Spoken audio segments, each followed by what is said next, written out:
ക്ഷേത്രങ്ങളിൽ രാഷ്ട്രീയത്തിന് ഇടമില്ലെന്ന് കോടതി വിധികൾ വരുമ്പോഴും കൊച്ചിൻ ദേവസ്വം ബോർഡിൽ രാഷ്ട്രീയ സ്വാധീനം കൂടുതൽ പിടിമുറുക്കുന്നു. ഏറ്റവും ഒടുവിൽ നിയമനങ്ങളിൽ സ്വന്തക്കാരെ കുത്തിക്കയറ്റാനുള്ള ശ്രമം നടക്കുന്നുവെന്നാണ് ആരോപണം. 15 ക്ലർക്കുമാരെ താൽക്കാലിക അടിസ്ഥാനത്തിൽ നിയമിക്കാനുള്ള നീക്കത്തിനെതിരായാണ് വിമർശനമുയരുന്നത്. എംപ്ലോയ്മെന്റ് എക്സ്ചേഞ്ചുകളെ നോക്കുകുത്തിയാക്കിയാണ് സ്വന്തം നിലയിൽ അപേക്ഷ ക്ഷണിക്കുന്നത് ദേവസ്വം ബോർഡ്. നിയമനങ്ങളിൽ രാഷ്ട്രീയ ഇടപെടൽ പാടില്ലെന്ന് കോടതിയടക്കം ആവർത്തിച്ച് വ്യക്തമാക്കുന്നതിനിടയിലാണ് കൊച്ചിൻ ദേവസ്വം ബോർഡിൽ സ്വന്തക്കാരെ തിരുകിക്കയറ്റാനുള്ള നീക്കം.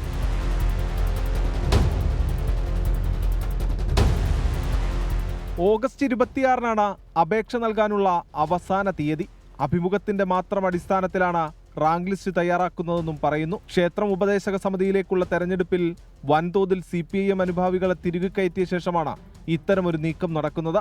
179 ദിവസത്തേക്കോ ദേവസ്വം റിക്രൂട്ട്മെന്റ് ബോർഡ് വഴിയുള്ള സ്ഥിരം നിയമനം വരെയോ ആയിരിക്കും നിയമിക്കപ്പെടുന്നവരുടെ കാലാവധി എന്ന് പറയുന്നുണ്ടെങ്കിലും താൽക്കാലിക നിയമനങ്ങൾ നീട്ടിക്കൊണ്ടുപോവുകയും പിന്നീട് സ്ഥിരപ്പെടുത്തുകയും ചെയ്യുന്നതാണ് പതിവ്. സ്വീപ്പർ, സെക്യൂരിറ്റി തസ്തികകളിൽ കയറുന്നവരെ പോലും ഇത്തരത്തിൽ സ്ഥിരപ്പെടുത്തിയിട്ടുണ്ട്. പക്ഷേ ക്ലർക്ക് തസ്തികയിൽ ഇത്തരത്തിൽ നിയമനം ആദ്യമായാണ്. ദേവസ്വം റിക്രൂട്ട്മെന്റ് ബോർഡ് വഴിയുള്ള സ്ഥിരം നിയമനം നീട്ടിക്കൊണ്ടുപോകാനും രാഷ്ട്രീയ സ്വാധീനത്തിലൂടെ സാധിക്കും. അപേക്ഷകൾ നേരിട്ടോ തപാൽ മാർഗമോ തന്നെ തരണമെന്നും ഓൺലൈൻ അപേക്ഷകൾ സ്വീകരിക്കില്ലെന്നുമുള്ള വ്യവസ്ഥയും ഉത്തരവിലുണ്ട്. +2 ആണ് യോഗ്യത.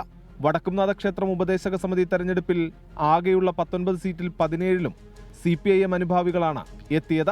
രാഷ്ട്രീയ സ്വാധീനം ഒഴിവാക്കിയുള്ള നറുക്കെടുപ്പ് വേണമെന്ന കോടതി നിബന്ധന പാലിച്ചിട്ട് പോലും ഇതായിരുന്നു സ്ഥിതി.